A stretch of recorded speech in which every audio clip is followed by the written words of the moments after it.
Hello, everyone. Welcome back to another episode of A Simple Fix. If you are new here, welcome. For the first time, I'm so happy that you are here. My name is Olivia. I gotta say, life is feeling pretty good lately.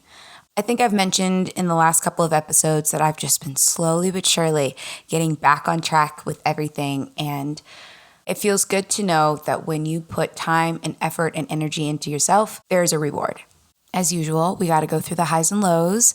And if you are watching this on YouTube, you can comment your highs and lows. You can DM me. I love getting your DMs. Some of you guys are so funny in your highs and lows. And I had one person DM me and be like, "Thank you so much for giving me an excuse to complain." And I'm all for it. I get it. If we can have a reason and an excuse to complain about our lives for a minute, why not take it? I think I kind of already gave away my high of just feeling like things are getting back on track. I just recently started my business course that I had been sharing with you guys about. I'm already just learning so much, and I feel like it's going to be a huge step in the right direction.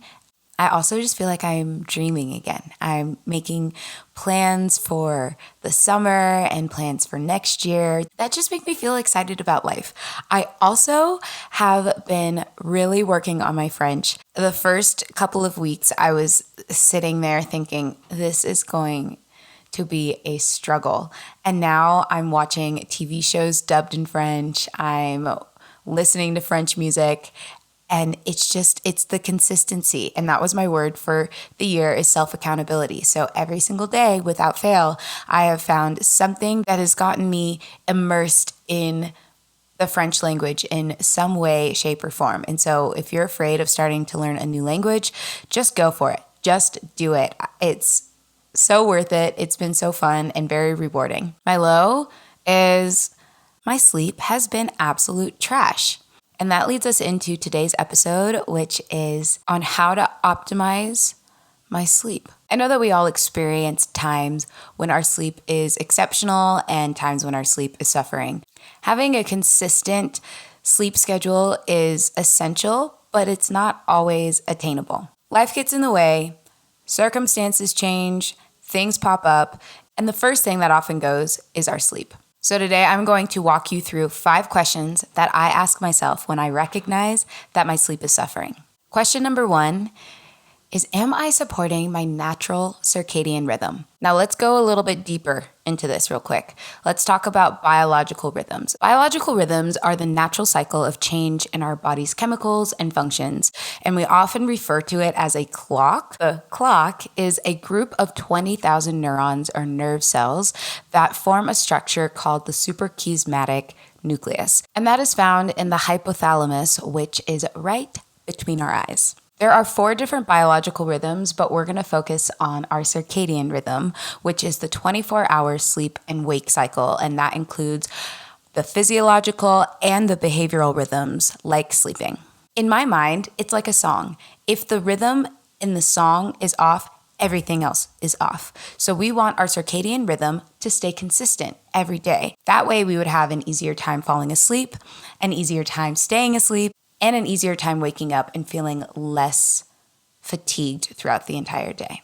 When our circadian rhythm is working well, we're more likely to get more restorative sleep and have better energy throughout the entire day. And when it's not working well, you're more at risk of developing sleep disorders like insomnia and experiencing extreme fatigue. We know that our circadian rhythm helps regulate our sleep schedule, but actually it plays a huge role in our physical, mental, and behavioral functions. And those functions include our appetite, our body temperature, our hormone levels, our level of alertness, our daily performance levels, our blood pressure, and our reaction times. And 99% of the time, it's an external factor that can influence your circadian rhythm in a negative way, and that is the reason why our sleep is suffering. My favorite way to manage my circadian rhythm is by paying attention to my cortisol awakening response. So your cortisol awakening response is the change in cortisol concentration that happens in the first hour after waking up. One of the best ways to improve your sleep quality is to strengthen that initial spike in cortisol and in wakefulness that happens in the morning. And I bet that you've experienced this in some way where the more awake that you feel in the morning, the more tired you feel in the evening. And that is due to your cortisol awakening response. And there are 3 simple things that I do to help support my cortisol awakening response and provide better consistency for my circadian rhythm. Number 1 is to get sunlight first thing in the morning. My favorite way to do this is to take my dog for a walk in the mornings. I already have to get up and take her out, so I might as well stay out. I try to walk for about 30 minutes in the morning, and I walk towards the direction of the sun, and it's nice and warm, and it feels so invigorating. But you can also still experience the benefits by doing it for as little as 10 minutes. If that natural sunlight exposure is not necessarily realistic for you, and you're waking up before the sun does, artificial sunlight can work too. The main focus that you want is for your eyes to be able to receive the sunlight. I really like things like the Hatch Alarm. There are also a lot of different light therapy products on Amazon that range from $20 to in the hundreds as well. If you really want to double down, take a vitamin D supplement in the morning as well, because when you are exposed to the sunlight, it increases the amount of vitamin D production. So you can kind of biohack your body by taking an additional supplement of vitamin D, and that can help support your wakefulness patterns as well. Number 2 is eat breakfast.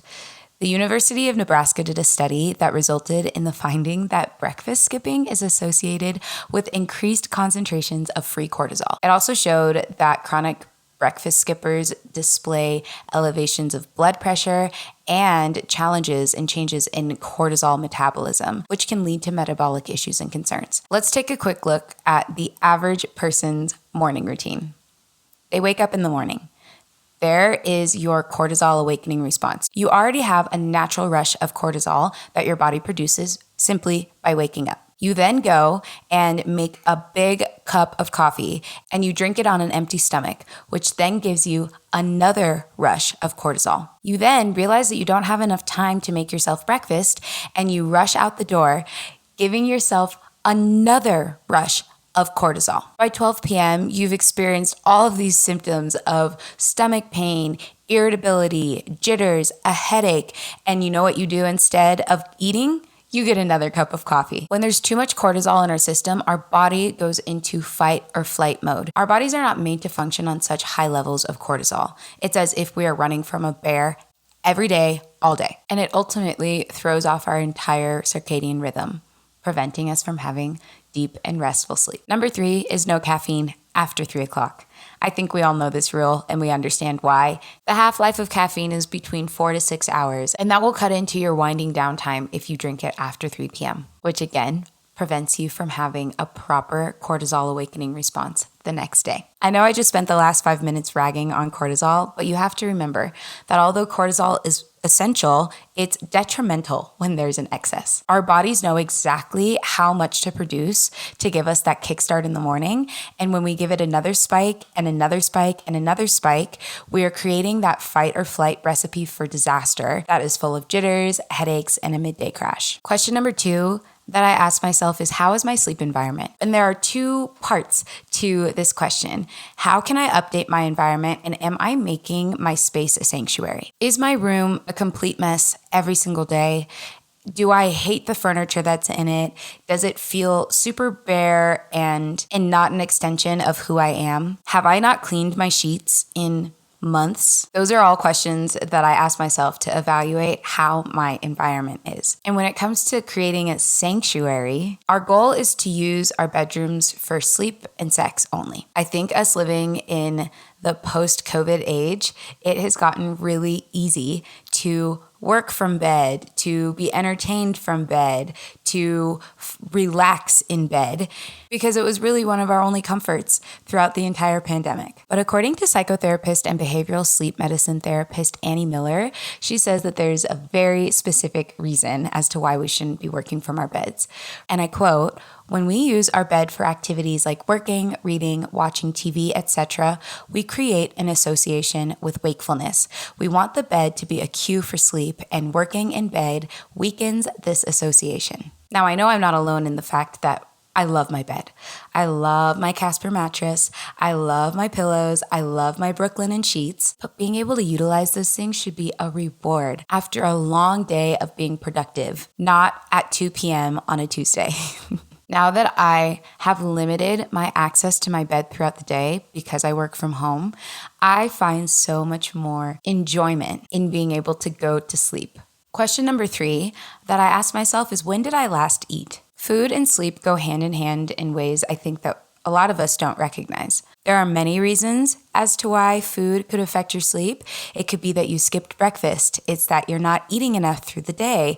You might have poor eating hygiene, whereas I call it the iPad kid. You have to be watching something or doing something while eating. You're walking around while trying to eat your sandwich, or you're not chewing enough. You're drinking water while eating, which then dilutes your stomach acid. You're eating too quickly. You worked out in the evening and didn't have a sufficient dinner, and now you're hungry again because your body is being depleted of the calories that it needs to replenish itself. Although many people recommend avoiding bedtime snacks, what I have found to be helpful is if I eat a small snack that has a balance between carbs and protein, simply because those would be better metabolized throughout the night. If you've been experiencing extreme hunger throughout the night and it wakes you up and you're unable to feel satiated, you may have a hormonal imbalance, and I would highly recommend going and getting that checked out. I always recommend getting the Dutch test as well, alongside the conventional hormonal lab work that you would get from your traditional doctor. Question number 4 that I ask myself,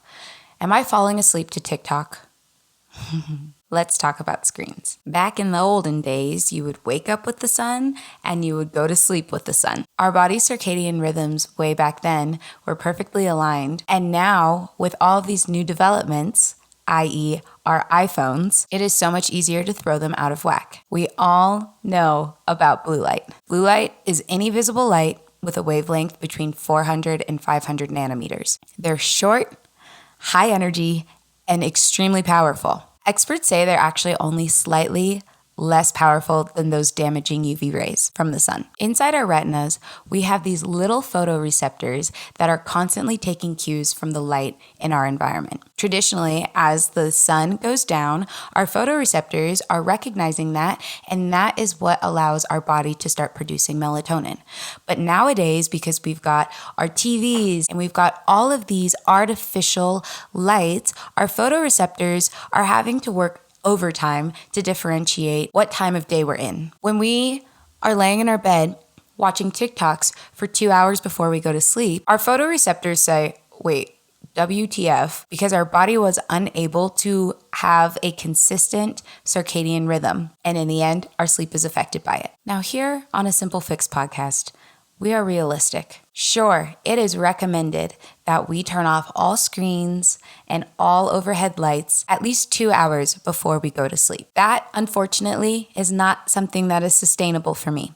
So what do I do instead? I wear my blue light blocking glasses. I have 2 different ones. I've got some from Warby Parker, and then I also have some from iBobs. But blue light glasses are scientifically backed, and they're a great tool to block out any lingering blue light from the devices that we have at home. Another option is to purchase a blue light blocking screen filter. You can have those on your phones and you can have them on your computers. And research shows that they are effective at eliminating a lot of the device's blue light emissions. Another way is to utilize different software or apps on your devices. I know that Apple has Night Shift and Android has Night Light. Also, I really like the app Flux, but my favorite way is to swap out your lighting. I've been using the Philips Hue Bluetooth light bulbs for the past 6 months now, and they've been a game changer. You can change the color, you can change the warmth. I actually now have my lights to turn on in the morning, so I have to get out of bed. I also created a setting for red light therapy. And the theory behind red light therapy is that red light wavelengths stimulate the production of melatonin. And so melatonin is that naturally occurring hormone that helps you sleep, and your brain releases more of it as darkness falls, and it tends to release less when you're exposed to light, which leads to question number 5. Am I supporting my sleep hormones? I know we are all very aware of melatonin being kind of the main sleep hormone, but not only does melatonin have an effect on our sleep, so does progesterone and estrogen, testosterone, and cortisol. So melatonin is directly responsible for promoting that healthy rest and regulating our body's circadian rhythm. And then progesterone and estrogen are best known for their roles in women's reproductive health. But these two hormones fluctuate during our various stages in our cycle, and they influence our sleep quality along the way. And testosterone is not just a male hormone. We all have it.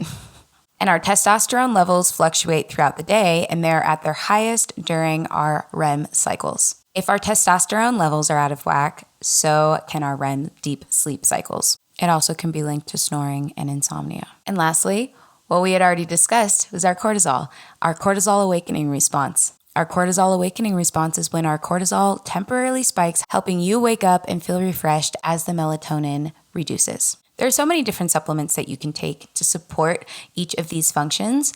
I've got a quick running list of some of my favorites that I've taken in the past or even now. I love ashwagandha. It supports the body in coping with stress, which can interfere with sleep.